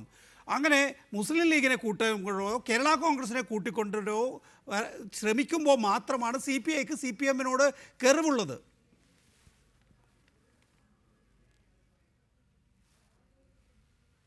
അത് ഒരു മുന്നണി എന്ന നിലയ്ക്ക് നമുക്ക് അത്ര ചെറുതായി അതിനെ കാണാനാവില്ല. അത് നമ്മൾ പറഞ്ഞേ തീരൂ. മുന്നണി എന്ന നിലയ്ക്ക് അത് ചെറുതായി കാണാനാവില്ല. കാരണം കേരള കോൺഗ്രസ് ഇപ്പുറത്തേക്ക് വരുന്ന പക്ഷം, ലീഗ് ഇപ്പുറത്തേക്ക് വരുന്ന പക്ഷം, അതൊന്നും അസാധ്യമാണെന്ന് ഞാൻ കരുതുന്നില്ല. ഇപ്പോൾ ജയശങ്കർ കോൺഗ്രസ് തന്നെ വരുന്ന സാഹചര്യത്തെക്കുറിച്ച് ആലോചിക്കുന്നുണ്ടല്ലോ, ഇടതുപക്ഷത്തേക്ക് അഖിലേന്ത്യാ നിലവാരത്തിൽ. അങ്ങനെ വരുമ്പോൾ, ഇത്തരം പാർട്ടികൾ വരുമ്പോൾ സ്വാഭാവികമായും CPI ഇന്നത്തെ അവസ്ഥയിൽ ചെറിയ പാർട്ടിയാകും. വീണ്ടും അതിൻ്റെ ക്ലെയിമും ചെറുതായിത്തീരും. ഇവിടെ പ്രശ്നം അതല്ല നികേഷ്. CPIM അതിൻ്റെ ആന്തരിക വൈരുദ്ധ്യങ്ങളിൽ പെട്ടുവിഴുന്ന ഒരു ദശകമുണ്ട്. VS അച്യുതാനന്ദൻ വേഴ്സസ് CPM എന്ന നിലയ്ക്ക് വന്നപ്പോൾ അനുചിതമായി CPIയുടെ നേതാക്കൾ VS അച്യുതാനന്ദനെ സഹായിച്ചുകൊണ്ടേയിരുന്നു നിർലോഭം. അങ്ങനെ സഹായിച്ചുകൊണ്ടിരുന്നത് അവരുടെ ടാക്ടിക്കൽ എററാണ്. അതാണ് കാനൻ രാജേന്ദ്രൻ ചിലപ്പോൾ ഐഡന്റിഫൈ ചെയ്യാൻ പോകുന്നത്. കാരണം ആ പാർട്ടി അത് പരിഹരിച്ചു, CPM അത് പരിഹരിച്ചു. CPI ഇനിയും തുടർന്നുകൊണ്ടിരിക്കുമ്പോൾ ഇല്ലാത്ത പൂച്ചയെ കറുത്ത ഇരുട്ടിൽ ചാക്കിൽ പിടിക്കുന്ന മാതിരി ഇരിക്കും. അങ്ങനെ വരുമ്പം അത് വീണ്ടും പഴയ ഒരുതരം കുടിപ്പകയിലേക്ക് നീങ്ങും. ആ സാഹചര്യത്തിൽ VSനെ പിന്തുണച്ചത് തെറ്റായി പോയി എന്ന്, ടാക്ടിക്കലായ എററായി പോയി എന്ന് കാനൻ രാജേന്ദ്രൻ കണ്ടെത്തും. കാനൻ രാജേന്ദ്രൻ കണ്ടെത്തിയാൽ ജയശങ്കർ എന്നേ കണ്ടെത്തും. ഇത്രയൊക്കെ തന്നെ ആ കാര്യത്തിലുള്ളൂ എന്നാണ് ഞാൻ കരുതുന്നത്. ജയശങ്കറിന് അക്കാര്യത്തിൽ മറുപടി ഉണ്ട്. പക്ഷേ നമുക്കൊരു ചെറിയ VS അച്യുതാനന്ദനെ പിന്താങ്ങിയത് ശരിയായിരിക്കും, അത് തെറ്റായിരുന്നു എന്ന് ജയശങ്കറിന് ഏതായാലും ബോധ്യപ്പെടില്ല. അതിന് ഭാസുരേന്ദ്ര ബാബുവിൻ്റെ ബുദ്ധിയല്ല എൻ്റെ തലക്കകത്തുള്ളൂ, അതാണ് ബുദ്ധിമുട്ട്.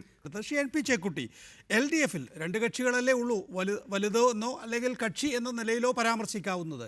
എങ്ങനെയായിരിക്കും കോടിയേരി കാനം ലീഡർഷിപ്പ് LDFനെ നയിക്കാൻ പോകുന്നത്? മറ്റ് പഴയൊരു പിണറായി പന്ന്യൻ, പിണറായി വെളിയം എന്ന ലീഡർഷിപ്പിൽ നിന്ന് ഏതെങ്കിലും തരത്തിലൊരു വ്യത്യസ്തത നമുക്ക് അനുഭവപ്പെടാനിടയുണ്ടോ? തീർച്ചയായും. കാരണം എനിക്ക് തോന്നുന്നത് വളരെയേറെ വലിയ ഒരു ഒരു ഒരു രാഷ്ട്രീയമായിട്ട് വളരെ മുന്നോട്ട് പോകാനുള്ള ഒരു സാധ്യത ഈ 2 നേതാക്കളും തുറന്നു വയ്ക്കുന്നുണ്ട്. മുൻകാലത്ത് VSനോടുള്ള ഒരു വിരോധം, VSനെ കാണുന്ന ആളുകളോടുള്ള വിരോധം, VSനെ ചിരിക്കുന്നവരോടുള്ള ഇതൊക്കെ CPMന് ഒരു ഒബ്സഷൻ മാതിരി വന്നിട്ടുണ്ടായിരുന്നു. യഥാർത്ഥത്തിൽ ഒരു മാനസിക രോഗം മാതിരി അത്രയേറെ CPMലെ പല നേതാക്കളെയും പല പ്രവർത്തകരെയും വല്ലാതെ മലട്ടുന്ന ഒരു അസുഖമാണിത്. അപ്പൊ ആ ഒരു കാലം മാറുന്ന സാഹചര്യത്തിൽ കുറെ കൂടി സെൻസിബിളായിട്ട് വസ്തുനിഷ്ഠമായിട്ട് കാര്യങ്ങളെ കാണാനും രാഷ്ട്രീയ പ്രശ്നങ്ങൾ, ഇടതുപക്ഷ രാഷ്ട്രീയം ഇന്ന് എത്തിപ്പെട്ടിരിക്കുന്ന ഗുരുതരമായ പ്രതിസന്ധിയുടെ അടിസ്ഥാനത്തിൽ, ഇന്ന് നാടെത്തിപ്പെട്ടിരിക്കുന്ന പ്രതിസന്ധിയുടെ അടിസ്ഥാനത്തിൽ 2 കക്ഷികളും യോജിച്ച് പ്രവർത്തിക്കാനുള്ള സാഹചര്യമാണ് വളർന്നു വരുന്നത്. 2 സെൻസിബിൾ ആയിട്ടുള്ള ലീഡേഴ്സാണ് അപ്പുറമുള്ളതെന്നുള്ളതുകൊണ്ട് തന്നെ എനിക്ക് തോന്നുന്നത് ഇത്തരത്തിലുള്ള എന്താ പറയുക അനാവശ്യമായിട്ടുള്ള പരിഭ്രാന്തികളൊന്നും കേരളത്തിന് ആവശ്യമില്ല. ഈ 2 കക്ഷികളും ഒന്നിച്ചു നിന്ന് കൂടുതൽ ശക്തമായിട്ട് മുന്നണി വികസിപ്പിക്കാനും ഇപ്പൊ വിട്ടുപോയിരിക്കുന്ന ആളുകൾ തിരിച്ചു കൊണ്ടുവരാനൊക്കെ ശ്രമങ്ങൾ നടത്തുകയാണെങ്കിൽ ഈ മുന്നണിയെ സംബന്ധിച്ച് വളരെ നല്ലതാണ്. അതിനൊരു സാഹചര്യമാണ് ഉണ്ടാവുക. കാരണം നേരത്തെ വിട്ടുപോയ പല കക്ഷികളും യഥാർത്ഥത്തിൽ അവരുടെ പരാതി രാഷ്ട്രീയമായിരുന്നില്ല, മറിച്ച് അവരോടുള്ള പെരുമാറ്റത്തിന് പ്രശ്നങ്ങൾ, അവരോടുള്ള സമീപനത്തിന്റെ പ്രശ്നങ്ങൾ, കുറേയൊക്കെ വ്യക്തിഗതമായിട്ടുള്ള പ്രശ്നങ്ങളൊക്കെ ആയിരുന്നു. അത്തരം കാര്യങ്ങളിൽ നിന്ന് മാറിക്കൊണ്ട് കുറെ കൂടി രാഷ്ട്രീയമായിട്ട് കേരളത്തിന്റെ താല്പര്യങ്ങൾ മുൻനിർത്തിക്കൊണ്ടുള്ള ഒരു പുതിയ സമീപനത്തിലേക്ക് കോടിയേരിക്കും കാനത്തിനും അതുപോലെ വിട്ടുപോയിരിക്കുന്ന നേതാക്കൾക്ക് പോലും എത്താൻ കഴിയും എന്നുള്ള തോന്നലാണ് എനിക്കുള്ളത്. കാരണം രാഷ്ട്രീയവും കേരളീയ പൊതുസമൂഹം അത്തരത്തിലൊരു ഒരു സമവായത്തിന്റെ അന്തരീക്ഷമാണ് യഥാർത്ഥത്തിൽ ആവശ്യപ്പെടുന്നത്. അത് കേരളത്തിന്റെ മാത്രമല്ല, ദേശീയ രാഷ്ട്രീയം നോക്കിക്കഴിഞ്ഞാലും നമ്മുടെ ഇന്നത്തെ സെക്യുലർ പൊളിറ്റിക്സിന്റെ സ്ഥിതി നോക്കിക്കഴിഞ്ഞാലും ഒക്കെ തന്നെ അങ്ങനെ ഒരു പുതിയ സമീപനമാണ് യഥാർത്ഥത്തിൽ ആവശ്യമായിരിക്കുന്നത്. അത് സംഭവിക്കുമെന്നാണ് ഞാൻ പ്രതീക്ഷിക്കുന്നത്. പ്രായോഗിക ബുദ്ധിയുള്ള 2 പേർ നേരത്തെ 2 വാചകമാണ് NP ചേക്കുട്ടി ഉപയോഗിച്ചു. ഒന്ന്, കേരളത്തിൻ്റെ താല്പര്യങ്ങൾ, ആ താല്പര്യങ്ങൾ എന്താണ് എന്നുള്ളത് സംബന്ധിച്ച് നമ്മൾ വിശകലനം നടത്തേണ്ടതുണ്ട്. വിട്ടുപോയവരെ തിരികെ കൊണ്ടുവരാൻ കഴിയുന്ന വിധത്തിൽ ഇവരുടെ ഈ പറയുന്ന ഒരു പ്രായോഗികത, ചിരിക്കുന്ന മുഖം, പലരെയും നമ്മൾ പ്രതീക്ഷിക്കാത്തവരെ പോലും ഉൾക്കൊള്ളാൻ കഴിയുന്നൊരു അവരുടെ ഒരു മനസ്സ്. അല്ല, ആ രീതിയിലുള്ളൊരു മാറ്റമാണ് ഞാനും ആഗ്രഹിക്കുന്നത്. ചേക്കൂട്ടി ഇവിടെ പ്രകടിപ്പിച്ച വികാരത്തോട് 100% യോജിക്കുന്നു. കാരണം ഇന്നത്തെ നിലയ്ക്ക് ഇടതുപക്ഷത്തിന് അങ്ങനെ ഒരു വലിയ റിസ്ക് എടുക്കാൻ പറ്റുകയില്ല. ഇടതുപക്ഷ പ്രസ്ഥാനം വലിയ ഭീഷണി വെല്ലുവിളി നേരിട്ടുകൊണ്ടിരിക്കുക എന്നുള്ളതിൽ ആർക്കും ഒരു സംശയമില്ല. രാജ്യവ്യാപകമായിട്ട് ഇന്നിപ്പോൾ പശ്ചിമ ബംഗാളിൻ്റെ സ്ഥിതി നമുക്ക് എല്ലാവർക്കും അറിയാം. കേരളമാണിപ്പോൾ അവസാനത്തെ ഒരു തുരുത്ത്. അല്ലെങ്കിൽ പിന്നെ ത്രിപുരയുണ്ട് എന്ന് വേണമെങ്കിൽ പറയാം. ത്രിപുര നമുക്കറിയാമല്ലോ, ദേശീയ രാഷ്ട്രീയത്തിൽ ത്രിപുരയുടെ പ്രാധാന്യം എന്താണ്. അപ്പോൾ അങ്ങനെ ഒരു സാഹചര്യത്തിലേക്ക് പോകുന്നു. അതിനേക്കാൾ കേരളത്തിൻ്റെ താല്പര്യം എന്നുള്ള ചേക്കൂട്ടി പറഞ്ഞ് വേറൊരു തരത്തിൽ ഇപ്പോൾ കേരളം കണ്ടതിൽ ഏറ്റവും അഴിമതി നിറഞ്ഞൊരു സർക്കാരിന് ഇവിടെ നിലവിലുണ്ട്. കോടാനുകോടി രൂപയുടെ അഴിമതിയാണ് ദിനം പ്രതി ഇവിടെ നടക്കുന്നത്. അതിനെക്കുറിച്ചൊന്നും ആർക്കും യാതൊരു കൺസേണും ഇല്ല. ഇവിടെ VS ആണോ പിണറായി ആണോ ക്യാമൻ, മാങ്ങയാണോ മാവാണോ മൂത്തത് എന്ന രീതിയിലുള്ള തർക്കങ്ങൾ നടന്നുകൊണ്ടിരിക്കുകയാണ്. കോഴിയാണോ കോഴിമുട്ടയാണോ പ്രധാനം, ഇങ്ങനെയുള്ള താത്വിക പ്രശ്നങ്ങളെക്കുറിച്ചാണ് ചർച്ച നടക്കുന്നത്. VS പിണറായി എന്നുള്ളതല്ലല്ലോ ഇവിടുത്തെ പ്രശ്നം. ഇവിടുത്തെ പ്രശ്നം എന്താണ്? ഇവിടെ അഴിമതിയാണ്, കെടുകാര്യസ്ഥിതിയാണ്, ദുർഭരണമാണ്, ജനവഞ്ചനയാണ് നടന്നുകൊണ്ടിരിക്കുന്നത്. മുസ്ലിം ലീഗിൻ്റെ അഴിമതി, കേരള കോൺഗ്രസിൻ്റെ അഴിമതി, കോൺഗ്രസ്സുകാരുടെ അഴിമതി, കോടാനുകോടി രൂപയുടെ അഴിമതി നടന്നുകൊണ്ടിരിക്കുകയാണ്. ദുർഭരണമാണ്, വർഗീയ ലഹളകൾ വേണമെങ്കിൽ എപ്പോഴെങ്കിലും ഉണ്ടാകാമെന്നുള്ള രീതിയിൽ നിൽക്കുക. ഇപ്പോൾ നാദാപുരത്തൊക്കെ കഴിഞ്ഞ ദിവസം ഉണ്ടായ സംഭവങ്ങൾ തന്നെ നോക്കിയാൽ മതി. ഇതൊക്കെ എങ്ങനെ ഉണ്ടാകുന്നു? അല്ലെങ്കിൽ തീവ്രവാദ ശക്തികൾ, RSSൻ്റെ അക്രമം ദിനംപ്രതി വർദ്ധിച്ചുകൊണ്ടിരിക്കുകയല്ലേ. CPM പ്രവർത്തകരെ കയ്യും കാലും വെട്ടിക്കൊല്ലുന്ന കാലത്ത് എത്തിയിരിക്കുകയാണ്. ഇതൊക്കെ സംഭവിക്കുന്നത് നിർഭാഗ്യകരമാണ്. ആ സന്ദർഭത്തിലൊക്കെ ഇടതുപക്ഷ പാർട്ടികൾ യോജിച്ച് നിൽക്കാതെ അതിൻ്റെ അകത്ത് ഗ്രൂപ്പിൻ്റെ അകത്ത് ഗ്രൂപ്പില്ലാത്ത പാർട്ടിയിൽ ഗ്രൂപ്പ് ഉണ്ടായാലും എങ്ങനെ ഇരിക്കും? ഇന്നിപ്പോൾ മാതൃഭൂമി, മനോരമ, മറ്റെല്ലാ ബൂർഷ്വ ചാനലുകളും ഈ CPIയിലെ പ്രശ്നത്തെ വിലയിരുത്തിയ രീതിയിലാണോ കൈരളി പീപ്പിൾ ചാനൽ വിലയിരുത്തിയത്? നമ്മുടെ ഭാസുരേന്ദ്ര ബാബു അവിടെ ഇരുന്നത് ആ CPI ഇപ്പോൾ പിള്ളരും കാനം രാജേന്ദ്രനും പിണറായി വിജയൻ തമ്മിൽ ഗാട്ടാ കുസ്തി നടക്കാൻ പോകുന്നത് പറഞ്ഞാണ്. ഇതിപ്പോൾ അതിൻ്റെ ഒരു ചമ്മലോട് ചളിപ്പോട്ടാണ് അദ്ദേഹം ഇപ്പോൾ VS അച്യുതാനന്ദൻ്റെ വലിച്ചെടുക്കുന്നത്. ഇതിൽ യഥാർത്ഥ സംഭവം എന്താ? CPIയിൽ വലിയ വിഭാഗീയതയാണ് എന്ന് പറഞ്ഞ് അതിൽ ആനന്ദിക്കുകയായിരുന്നു ആര്? കൈരളി ചാനൽ. അത്ര വലിയ ആഹ്ലാദം, അത്ര അശ്ലീലമായ ഒരു ആനന്ദം മനോരമയ്ക്കുണ്ടായില്ല, മാതൃഭൂമിക്കുണ്ടായില്ല. അവരൊക്കെ BCCIയിൽ ചർച്ചയാണ്. BCCI പ്രസിഡന്റ് സ്ഥാനത്തേക്ക് ഡാൽമിയ വന്ന കാര്യം ചർച്ച ചെയ്യുമ്പോൾ കൈരളി പീപ്പിൾ ചാനൽ ബാക്കിയെല്ലാം മാറ്റിവെച്ച് ഡാൽമിയെ പരണത്ത് വെച്ചിട്ട് ചർച്ച ചെയ്ത വിഷയം എന്താ? CPIയിൽ വിഭാഗീയത. കാനം രാജേന്ദ്രൻ ഇസ്മായിൽ തമ്മിൽ ഏറ്റുമുട്ടാൻ പോകുന്നു. ഇതാ ഏറ്റുമുട്ടുന്നു, മുട്ടി അവസരം വന്നൊന്നുമില്ല. മനസ്സിലായില്ലേ? ഇതാണ് മനസ്സിലിരിപ്പ്. ഇവിടെ ഇടതുപക്ഷ പ്രസ്ഥാനം നേരിടുന്ന വെല്ലുവിളി എന്താ? ഇതുപോലെയുള്ള കൊഞ്ഞാടന്മാരെ കൊണ്ടുള്ള പ്രശ്നമാണ്. ഇത് തന്നെ നിങ്ങൾക്ക് തിരിച്ചും പറയാം. CPI-കാരനായ ജയശങ്കർ CPM-ലെ ഇല്ലാത്ത വിഭാഗീയത ചർച്ച ചെയ്തു. ഇല്ലാത്ത വിഭാഗീയതയാണോ ചർച്ച ചെയ്തത്? അച്യുതാനന്ദൻ ഇറങ്ങിപ്പോയി നമ്മൾ കണ്ടതല്ലേ? അച്യുതാനന്ദൻ തിരിച്ചുകൊണ്ടിരുന്നത് ഞാൻ പറഞ്ഞുള്ളൂ. മറുപടി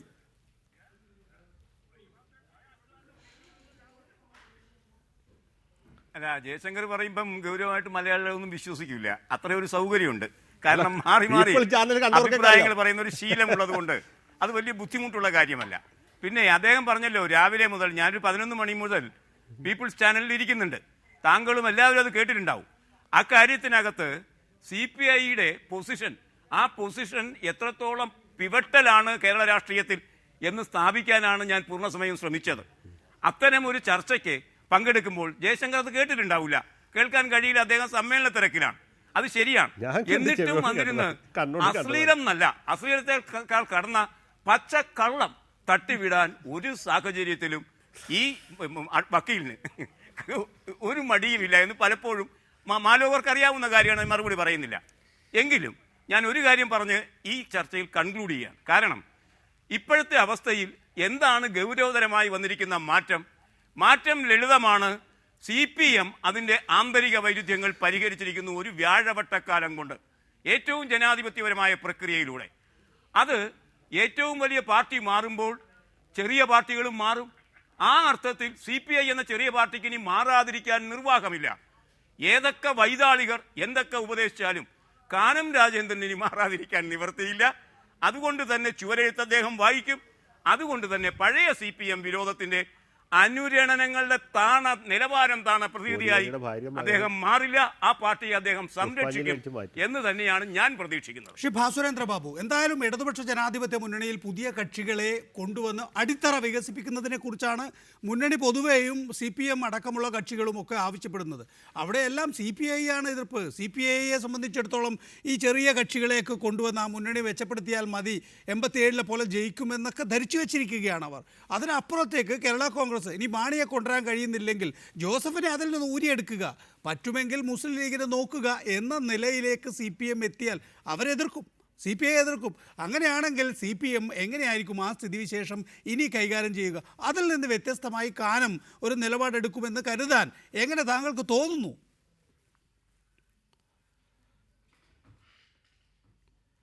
കാനം അതുമായി ബന്ധിപ്പിച്ച് അദ്ദേഹത്തിൻ്റെ പത്രസമ്മേളനത്തിൽ പറഞ്ഞു, നയപരമായ സമീപനമാണ് ഞാൻ കൈക്കൊള്ളാൻ പോകുന്നത്. നയമാണ് പ്രധാനം. എന്താണ് മലയാളി ആർജിക്കേണ്ട നയം? കേരളത്തിൻ്റെ സ്വാഭാവിക വികസനം. ആ വികസനവുമായി പൊരുത്തപ്പെടുന്ന വ്യത്യസ്ത രാഷ്ട്രീയ പാർട്ടികൾ അവർ പ്രതിദാനം ചെയ്യുന്ന താല്പര്യങ്ങൾ, പ്രാദേശിക താല്പര്യങ്ങൾ, വർഗപരമായ താല്പര്യങ്ങൾ. കേരളത്തിൽ കേരള കോൺഗ്രസ് പ്രതിദാനം ചെയ്യുന്ന റബ്ബർ കൃഷിക്കാരുടെ താല്പര്യമുണ്ട്, കുടിയേറ്റക്കാരുടെ താല്പര്യങ്ങളുണ്ട്. അതുപോലെ തന്നെ മുസ്ലിം ലീഗ് പ്രതിദാനം ചെയ്യുന്ന കച്ചവട താല്പര്യങ്ങളുണ്ട്. ഇതെല്ലാം കേരളത്തിൻ്റെ സ്വാഭാവിക വികസനത്തിന് സഹായകമായ രീതിയിൽ ഇൻകോർപ്പറേറ്റ് ചെയ്യാൻ കഴിയുന്ന നയം, കാനം രാജേന്ദ്രൻ പറഞ്ഞ ആ നയം ഉണ്ടെങ്കിൽ അത്തരമൊരു നയത്തിൻ്റെ സ്വരൂപണത്തിലേക്ക് ഇടതുപക്ഷ പ്രസ്ഥാനങ്ങൾ ഫ്ലാഗ്ഷിപ്പ് മാതിരി സഞ്ചരിക്കുന്നു എങ്കിൽ കാനത്തിന് അതിനോട് യോജിക്കാനേ കഴിയൂ. സമയക്കുറവുള്ളത് കൊണ്ട് ഞാൻ വളരെ വേഗത്തിൽ ചർച്ച ചുരുക്കാൻ ആഗ്രഹിക്കുകയാണ്. ശ്രീ ഭാസുരേന്ദ്ര ബാബു. അഡ്വക്കേറ്റ് ജയശങ്കർ, ഈ നിലയിൽ LDF പോയാൽ ജയിക്കുമെന്ന് നിങ്ങൾക്ക് വിശ്വാസമുണ്ടോ? ഒരു വലിയ കക്ഷിയെ എടുക്കാതെ ഈ മുന്നണി മുന്നോട്ട് പോകുമോ? അല്ല, വലിയ കക്ഷി എടുക്കേണ്ട ആവശ്യമൊന്നുമില്ല. RSP അല്ലെങ്കിൽ വീരേന്ദ്രകുമാറിൻ്റെ പാർട്ടി പോലെ ഇതിൽ നിന്ന് ഭിന്നിച്ചു പോയ ആളുകളെ തിരിച്ചു കൊണ്ടുവരും. അത് അതിൻ്റെ മാത്രം ആവശ്യമുള്ളൂ. അല്ലാതെ മുസ്ലിം ലീഗിൻ്റെ കച്ചവട രാഷ്ട്രീയം എന്ന് വെച്ചാൽ മറ്റു രാഷ്ട്രീയമാണ്. മനസ്സിലായില്ലേ? CH മുഹമ്മദ് കോയയുടെ മുസ്ലിം ലീഗ് അല്ല കുഞ്ഞാലിക്കുട്ടിയുടെ മുസ്ലിം ലീഗ്. അതാ വ്യത്യാസം. CH മുഹമ്മദ് കോയ ഔക്കാദർ കുട്ടി നയം പ്രതികരിച്ചിരുന്ന മുസ്ലിം സമുദായ താല്പര്യം മുൻനിർത്തി, അതായത് പാർട്ടി സമുദായത്തിന് വേണ്ടി, നേതാക്കന്മാർ പാർട്ടിക്ക് വേണ്ടി എന്ന രീതിയാണ്. ഇപ്പം മറിച്ചാണ്. സമുദായം പാർട്ടിക്ക് വേണ്ടി, പാർട്ടി നേതാക്കന്മാർക്ക് വേണ്ടി, നേതാക്കന്മാർ പണത്തിനും പണക്കാർക്കും വേണ്ടി. അങ്ങനെയുള്ള മുസ്ലിം ലീഗുമായിട്ട് യോജിച്ച് ഒരു മുന്നണി ഉണ്ടാക്കി അധികാരം പങ്കിട്ട് ഭരിക്കുന്നതിൽ വലിയ അർത്ഥമൊന്നുമില്ല. നമുക്ക് പ്രതിപക്ഷത്തിരിക്കുന്നതിന് അന്തസ്സുണ്ട്. ജോസഫ് ആണെങ്കിലോ? PJ ജോസഫിൻ്റെ കാര്യത്തിലും പ്രശ്നം ഇതാണ്. PJ ജോസഫ് വ്യക്തിപരമായിട്ട് അഴിമതിക്കാരനല്ല. അദ്ദേഹത്തിൻ്റെ കൂടെയുള്ള മറ്റു പലരും നമുക്കറിയാവുന്ന പോലെ വലിയ അഴിമതിക്കാരാണ്. PJ ജോസഫിനെ മുൻനിർത്തി കച്ചവടം നടത്തുന്നവരാണ്.